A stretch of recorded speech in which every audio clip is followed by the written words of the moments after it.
listening to the Fearless Leadership Podcast, a fresh new podcast for movement leaders and church planters. Here's your host, Jonathan Herron. Welcome to episode 62 of the Fearless Leadership Podcast. I'm your host, Jonathan Herron, coming to you from the High Five state of Michigan. Thank you so much for tuning in on your podcast or on YouTube. It is so great to reconnect with you. Today is a very special day here on the Fearless Leadership Podcast. It is our birthday. That's right, 3 years ago today. And we are recording this on Monday, August 30th, 2021. 3 years ago today, we gave birth. It was a bloody mess, but episode 1 of the Fearless Leadership Podcast debuted 3 years ago today. And then 2 years ago today, we were named the fastest growing church in Michigan by Outreach Magazine and Lifeway Research, as well as the 11th fastest growing church in America. That was exactly 2 years ago today. And then 1 year ago today, exactly, COVID pandemic had disrupted and paralyzed everything. And we just thought that the sky was falling. So here we are on the other side of 3 years of historic August 30ths in my life, in my leadership and ministry, and hopefully in some small way as a part of your life too. My hope, my heartbeat, and the whole team here that produces this, we just want to encourage you, motivate you, help you succeed, because when a leader gets better, everyone gets better. So we thought that it would be fun on our third birthday to go back in the Wayback Machine, to hop into the flying DeLorean time machine and take you back to that very first podcast interview with Saturday Night Live alum Jim Breuer. Mr. Breuer has had many comedy specials on Epix and Comedy Central. He was named one of the 100 greatest comedians of all time by Comedy Central. And of course, you've seen him in movies such as Half Baked. He was a cast member on Saturday Night Live. And it was so kind of Jim Breuer to share with Fearless Leadership subscribers all about using principles of comedy and principles of comedy writing to go further, faster in your life, your leadership, your legacy. Of course, we call this the Fearless Leadership Podcast because this is the intersection of comedy and leadership. It was Bill Murray who once said, you gotta commit. You gotta go out there and improvise, and you gotta be completely unafraid to die. You've got to be able to take a chance to die, and you have to die lots. You have to die all the time. You're going out there with just a whisper of an idea. The fear will make you clench up. That's the fear of dying. And when you start and the first few lines don't grab and people are going like, what's this?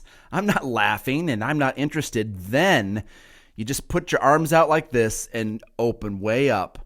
And that allows your stuff to go out. See, Bill Murray understands what comedians and leaders experience every single day.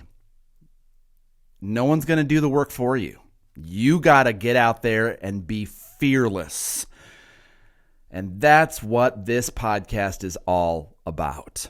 So I want to say thank you for being part of this journey that we have been experiencing these past 3 years. We're now at episode 62. That is just crazy to me.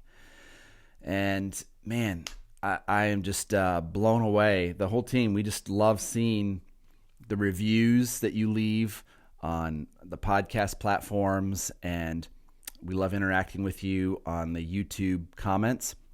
You can find us on YouTube. You can hit the subscribe button. Just go to youtube.com/Jonathan Herron. And of course, we've got tons of free encouragement and resources and video training free for you and your team over on the site jonathanherron.com. So here we go. Grab your birthday cake. Let's blow out the candles. Episode 62, the third birthday. We're going back to that very first episode, my interview with Saturday Night Live alum Jim Breuer here on the Fearless Leadership Podcast. And so we're going to dive right in now with my conversation with Saturday Night Live alum Jim Breuer.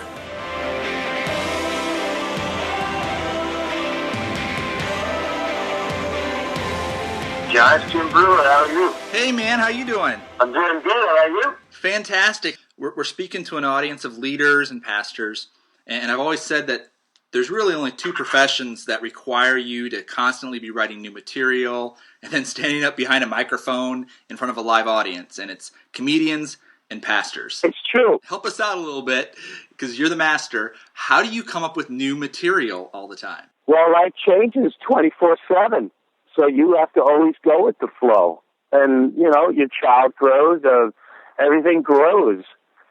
Nothing stays the same, ever, really, except for the sun going up and the sun going down. We're born, we die. That's the only thing you know that's going to be the same exact thing. And that's another thing. When I found myself going into churches, I found the flaws and I found the good. The flaws being, you know, I'll give you a couple examples which really hurt me. Hurt me as far as, wow, all these sheep are coming here and they're being led to be confused and turned away. And what I mean by that is, here, I'll give little examples, is what people don't know when they go to church and they go to, and they want to hear something about God, blah, blah, blah. But then there's, like a comedian, you're either up there to make money or blah, blah, blah, or you're really up there to make people laugh. You love making people laugh.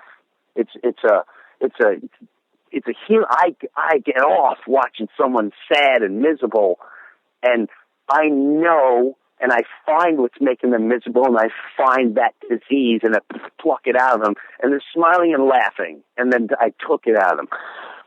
Just like a pastor would be, I could tell when he's just calling in the Sunday morning. I got to do this again. And, and a lot of people don't know that. They're not entertainers. But as an entertainer, I would sit down and go, this guy's awful. This guy's terrible. I don't want my audience. The last thing you want is your audience looking at the clock.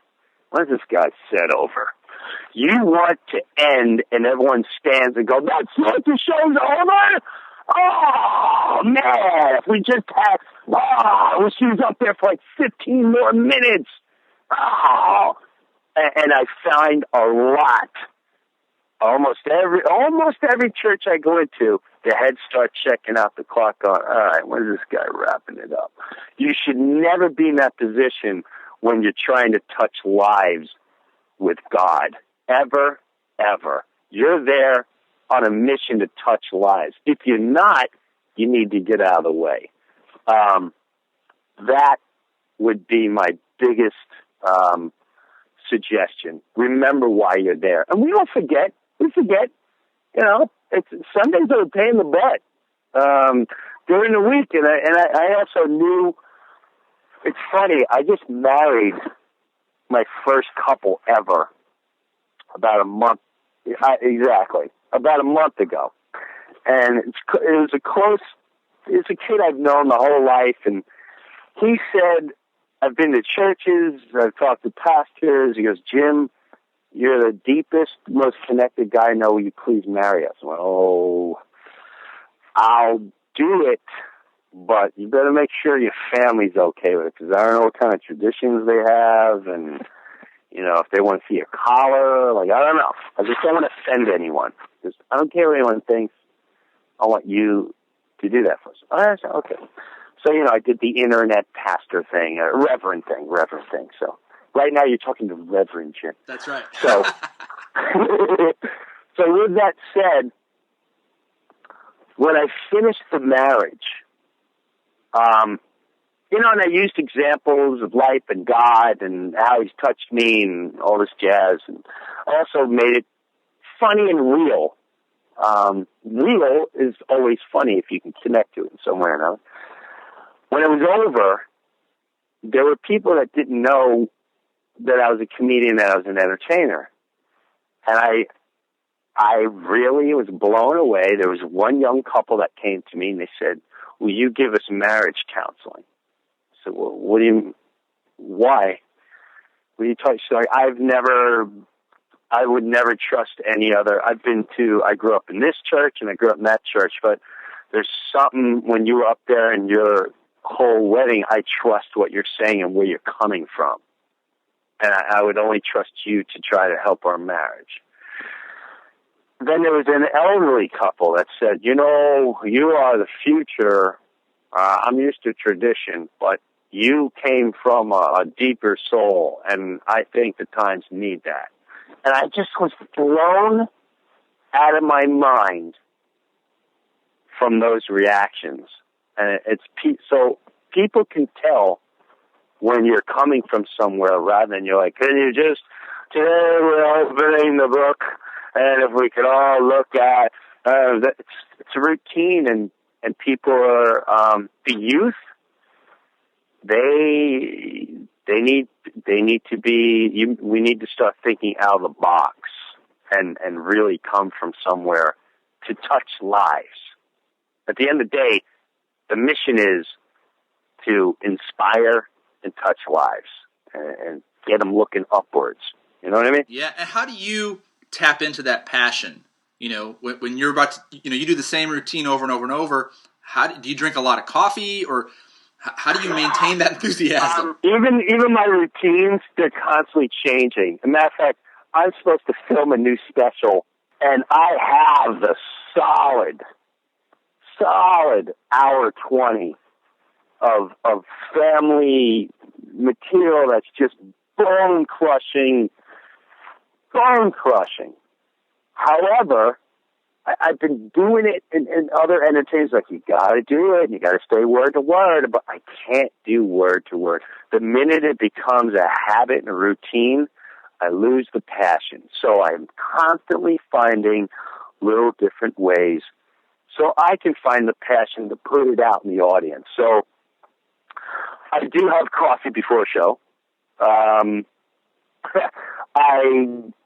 I now have found routine, like, never call my wife before a show, because the last thing you need, there's I haven't done it as a routine yet, but there's a hilarious story that I tell where I read the actual text argument that I have right before I walk out on stage. I'm playing in front of 5,000 people, and I always text my wife before I go out on stage, you know, I think the exact text, 90% of it is, hey, I'm thinking of you. I'm about to go on stage.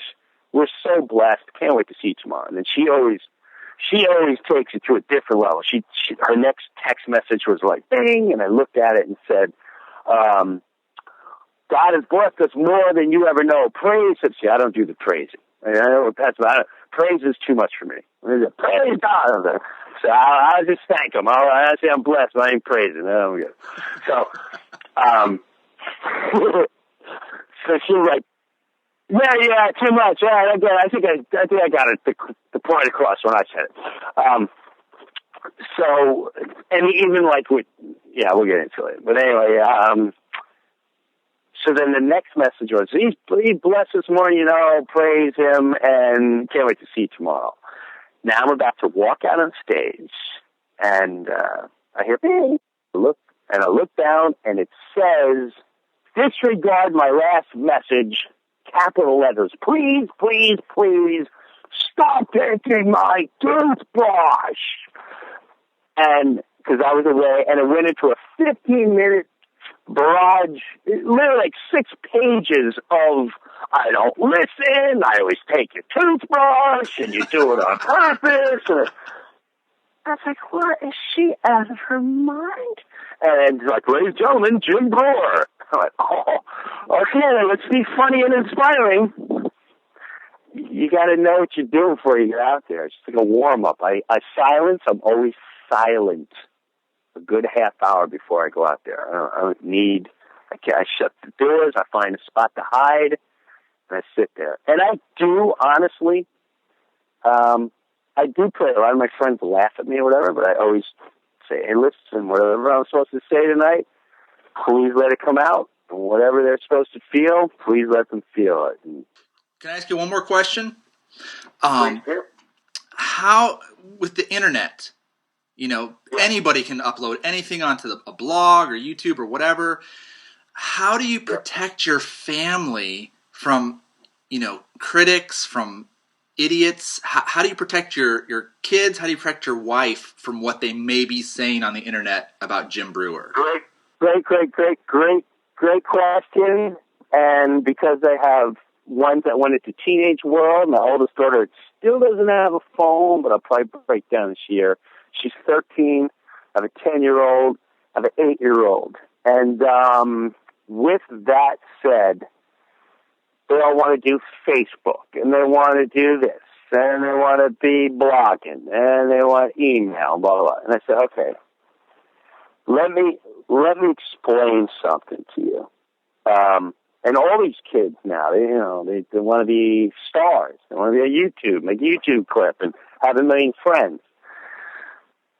I go, at the end of the day, worry about who's in your circle and whose life you're touching. All right? It's very easy to say that, but you really got to drill it in them. And I prep them constantly. Listen, like I tell my daughter, I'm like, "Listen, you're beautiful, and you need to know that there's going to be people that just don't like you, and they're not going to like you because you're pretty, and they're not going to like you because you do cool things, or they're not going to like you because your daddy has a little more money, and they just think you're a certain." You're going to have that your whole life. Be prepared for that, because it's really hurtful when it ends up on your lap. And they don't understand it until it happens. But now even, I've been saying this since they were 6, 7 years old. And it doesn't have to be because you're an entertainer. It's just life. Hey, you're funny and loud and animated. You know what? People are not going to like you because you're loud, because you're animated. Because it's going to bother them. They're going to say you're this, you're stupid, you're that. Don't ever take that personally when someone insults you, because 99.9% of the time, that's their own insecurity, and they need someone to lash out to. And unfortunately, you're the one that lashes. Don't let that person jump in and disease you, especially when it comes into the internet, because the internet, you don't even know who it is. I remember everyone said, "Oh, you need to tweet, you need to get on Twitter." And I brought my father on tour, and I said, "All right, let's start tweeting." And I got my dad here, and I take a picture of me and my dad in Tampa. And then, boom, that was my first Twitter. And then I get, you're this, you're that. What if he gets cancer? Why don't you throw him over the railing? And I find myself fighting them. Like, "Oh, you don't even know who you are. And people like you." And I go, you know what? For all I know, this is some dummy. He could be 8 years old. It could be like, that's why I don't read papers. I don't get involved with news. We try not to do television, because when the agenda is dark and ugly, you've got to prep yourself don't engage. So they want you to engage. And if someone's that ugly, then it's not you can't engage. Don't let someone you don't know on the internet, someone you don't know on Facebook, and even if you do know, and they say stuff, that's their problem. Let them look ugly. Let them look ugly. Because at the end of the day, if someone's going, you're this, and you're a pig, and you dress stupid, or you're foul, and you're this, and let them say that. Who cares? Just keep living straight-laced, and you're fine. It's easier said than done. But to really answer the question, you have to prep your kids 24/7. You go to school today, you look beautiful. Remember, this may happen, or this may be said. My kids are into art, and they play art. I said, you're going to get someone to go, your art sucks. Your art is stupid. Your art is not worth it. You're always going to have that. And I have to say, professionally, Lorne Michaels, producer of SNL, sat us all as the new cast, and he said, let me tell you how the media works. For a full year, it goes in trends, and right now the trend is to hate Saturday Night Live, so they're going to say Saturday Night Dead for a good year. Don't read the papers. Don't get caught up in the critics. Keep doing what you do. You're all very talented and funny. About a year from now, you'll see the trend will slowly start changing, and they'll say, Saturday Night may be alive again. And literally, as if he wrote the script, word for word, that's exactly what happened. And it's also a good way to think that way in life. Just set your trend, be who you are, don't worry what they say or do about you. Because as long as you're living the good life and putting great things out there, it'll always, always shine. Light always overcomes dark, unless you start engaging in the dark. Man, that's good stuff.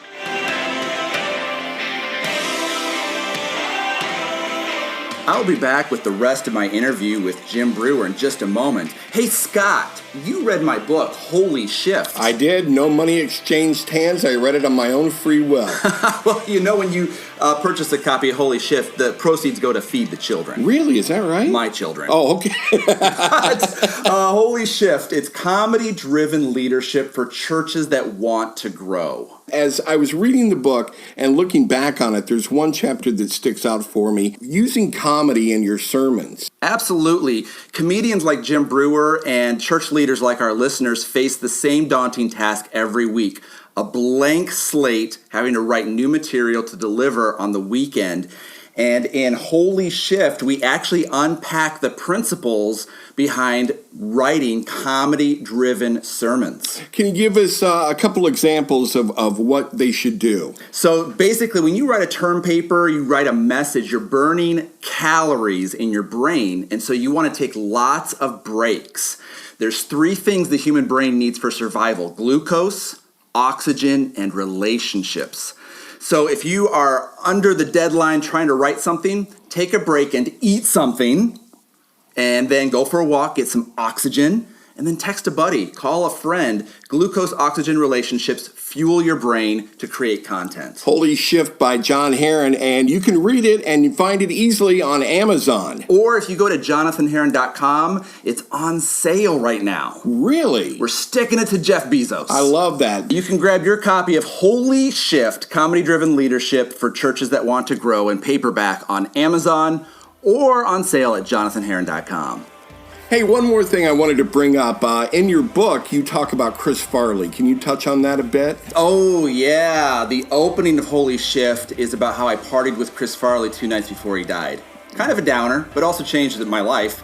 And here's the crazy thing. As I was talking to Jim Breuer, he started to open up about his experiences with the late, great Chris Farley, about when Farley came on Saturday Night Live, and then even up into the final days of Farley's life. So we're going to dive back into my interview with Saturday Night Live alum Jim Breuer, sharing his experiences with Tommy Boy himself, Chris Farley.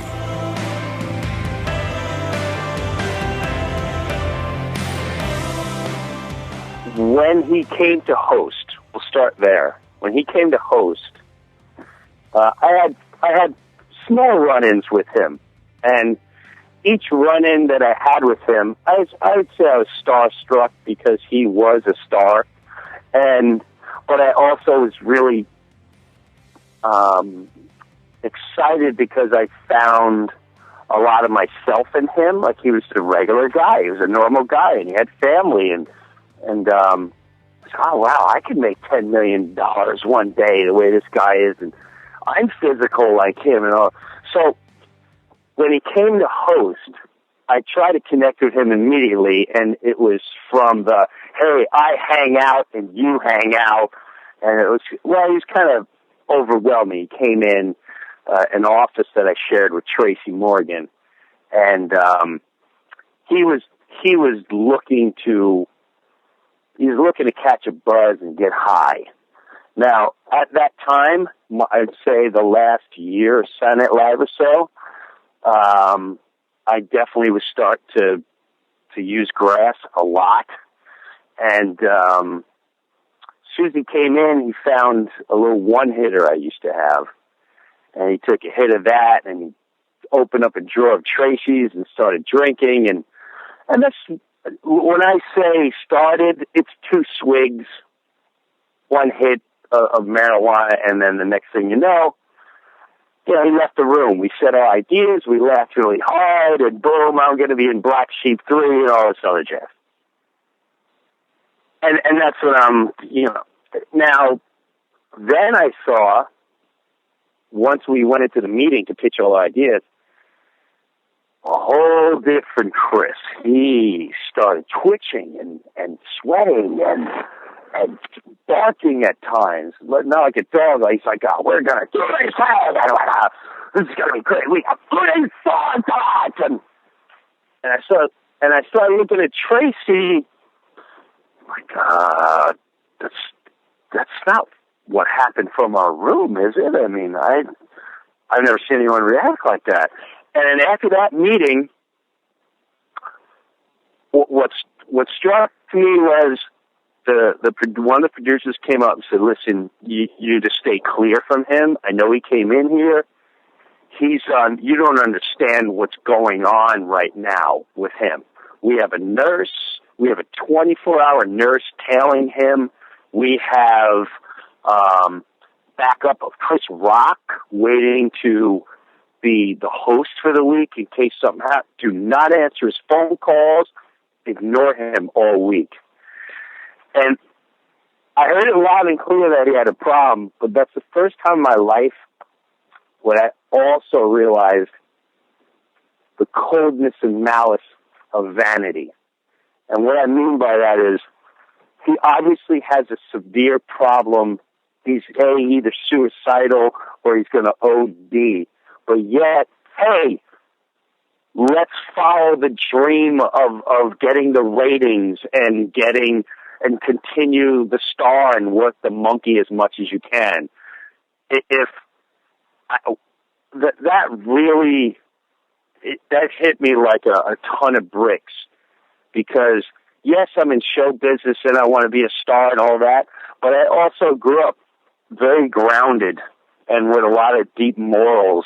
And I was really, to this day, I get hurt. I just can't believe how people just go, hey, he's got a bad drug problem, he's shooting heroin and stuff, but hey, next week we need to promote this big movie, whatever it is we need to get out there. Nobody took the time to go, well, we've got a serious problem with this human, and let's just pull the plug here until he's safe. And that was a major shift in my life, in the way I saw things, and it shook me all the way until long after he was gone. At the end of that week, he had a lot of seedy characters with him at the party at the Saturday Night Live. Some names, I won't say who they are, but they were very shady. And I know one has passed on from OD, and two of them still exist out there in the entertainment world, but they're just feeding off the disease. And then later that year, a couple months later, what you're talking about, I got a tremendous, overwhelming feeling that I needed to talk to him. And I needed to reach out to him because I just felt, I'm not saying this is the truth, I'm just saying what was going on with me, Jim Breuer. I could tell my wife, I went, he needs someone to be truthfully in his ear. I mean, this guy is reaching out and crying out.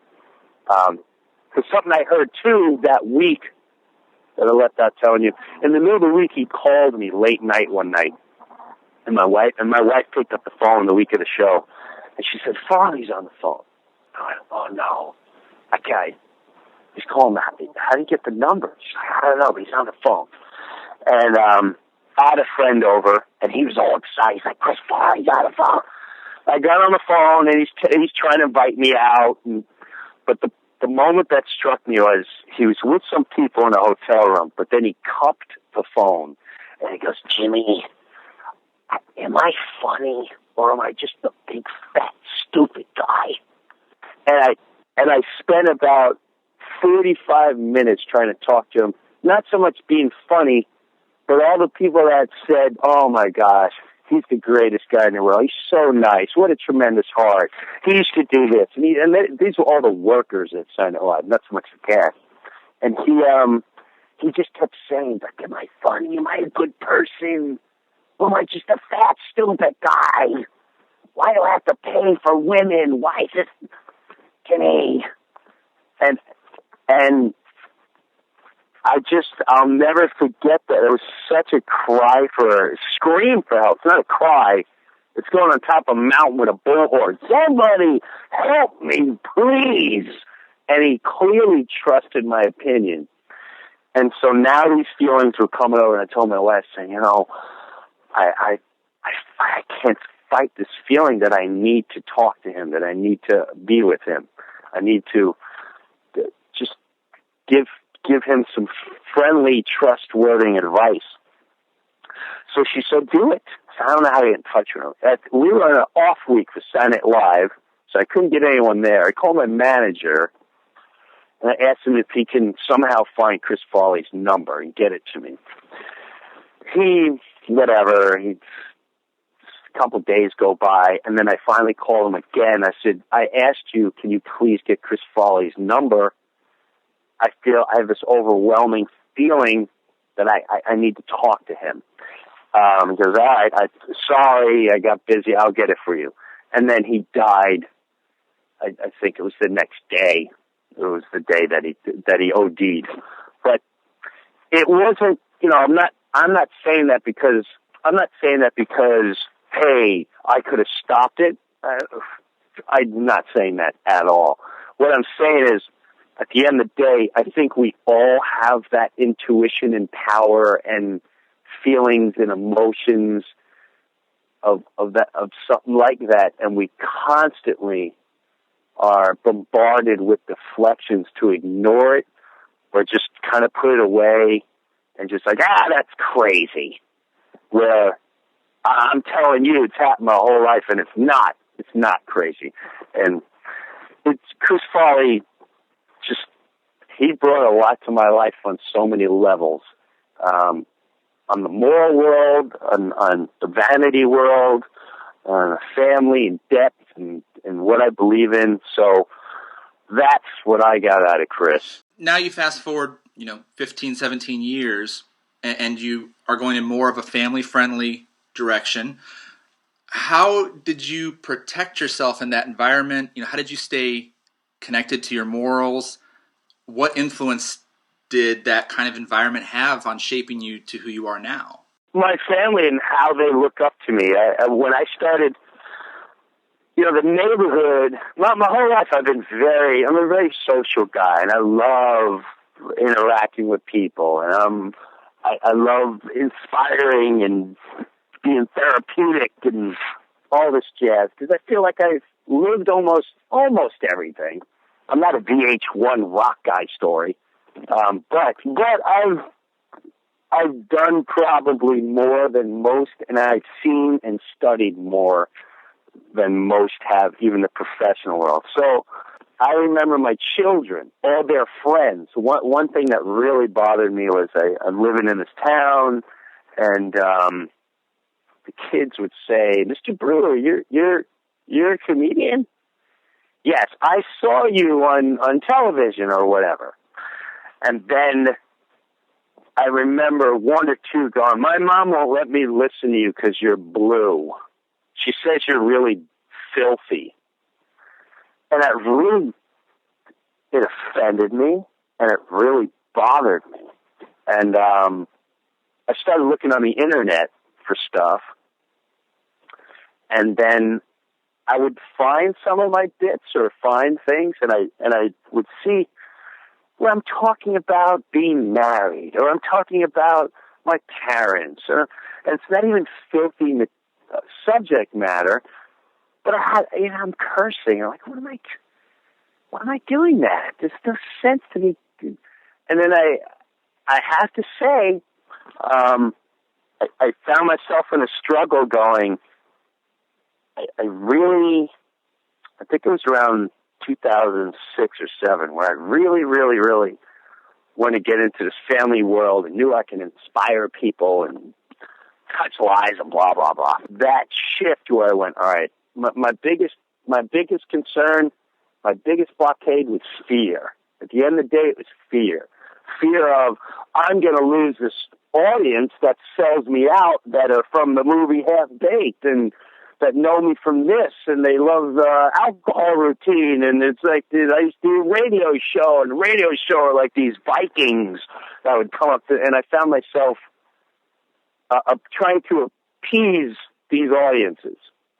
And I have to say, Bill Cosby came on my radio show, and Bill Cosby made me do a pre-interview with him, and he asked me to read this chapter in his book, which I thought was a little pompous at the time.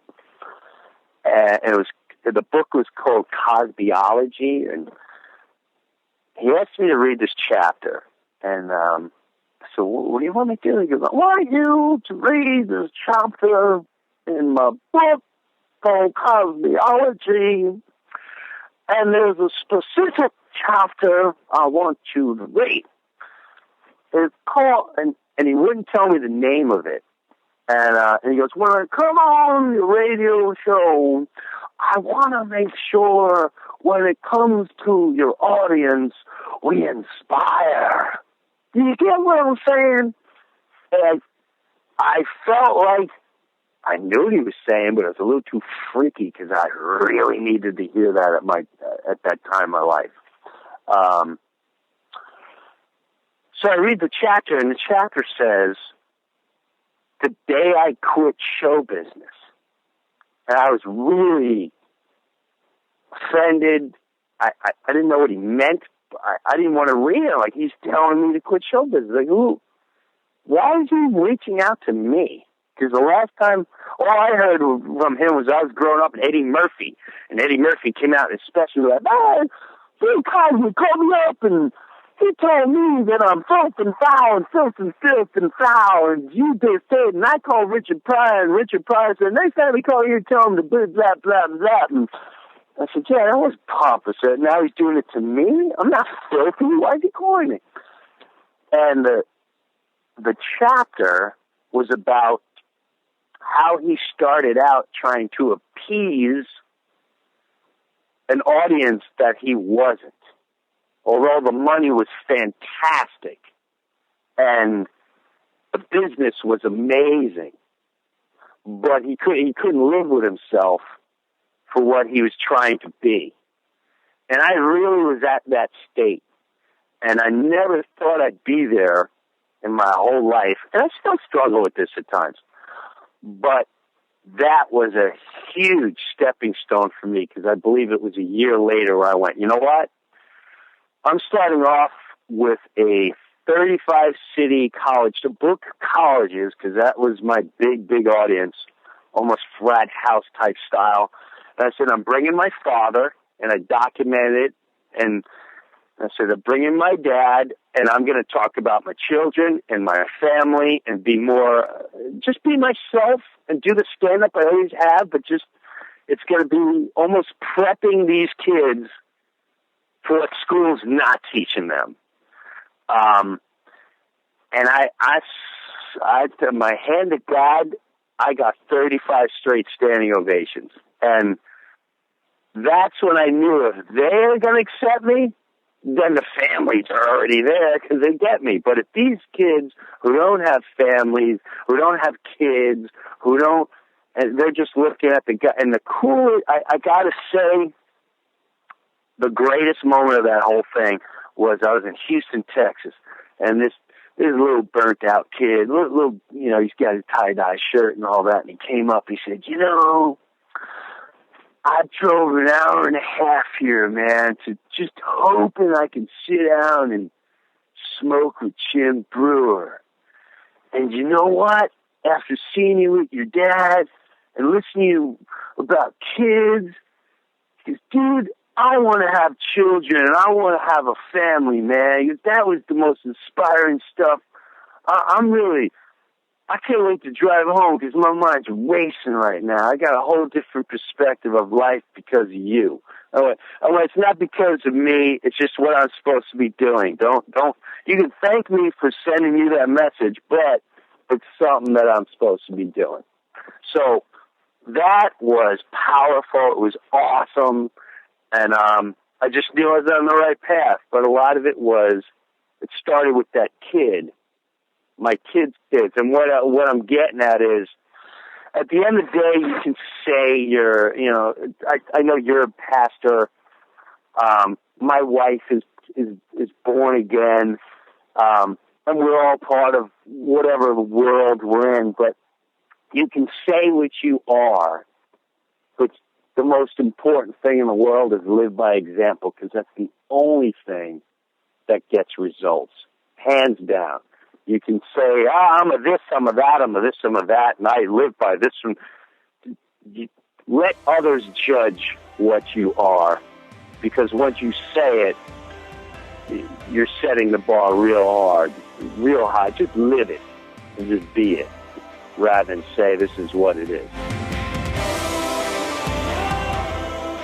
Wow. Once again, blown away by SNL alum Jim Breuer. Man, I hope we can get him back on the podcast again soon. I would love to catch up and see what he has been up to, what he's been learning lately. I know he was on Joe Rogan's podcast not too long ago, so that would be really cool. We'll reach out to Jim Breuer's team and see if we can make that happen. And speaking of making things happen, make sure you're subscribed to the Fearless Leadership Podcast, because next week we're back with episode 63. I have a special interview with a magician. First time we've had a comedy magician on the podcast who is going to share a lot about how he creates a sense of wonder and delight in everything that he does. Plus, he has a great new book coming out. Taylor Hughes is my special guest next week on the Fearless Leadership Podcast. You won't miss the episode if you subscribe on your favorite podcast platform, or head over to YouTube and you can subscribe to our YouTube channel, Jonathan Herron. I appreciate your encouragement, your support over on Patreon. You can become a patron of this podcast when you go to patreon.com/Jonathan Herron. It helps to feed the children, my children. I have 5. And they almost all have birthdays this month, September of 2021. So thank you for checking that out at patreon.com/Jonathan Herron. Tons of free resources, articles, and videos for you and your team at jonathanherron.com. This has been episode 62 of the Fearless Leadership Podcast. I want to give a shout out to everyone who's helped to make this podcast a success over the past 3 years, all my past co-hosts and producers. You are all fantastic. Thank you so much for being part of this wacky journey of the intersection of comedy and leadership. What would you do if you were completely unafraid? That's the question we've been asking for 3 years, and I hope that you'll continue along on this journey. We'll see you again next week. Jonathan Herron coming to you from the High Five State. Let's connect on social media at High Five John, at High Five JON. Until then, thanks for tuning in and enjoy your burrito.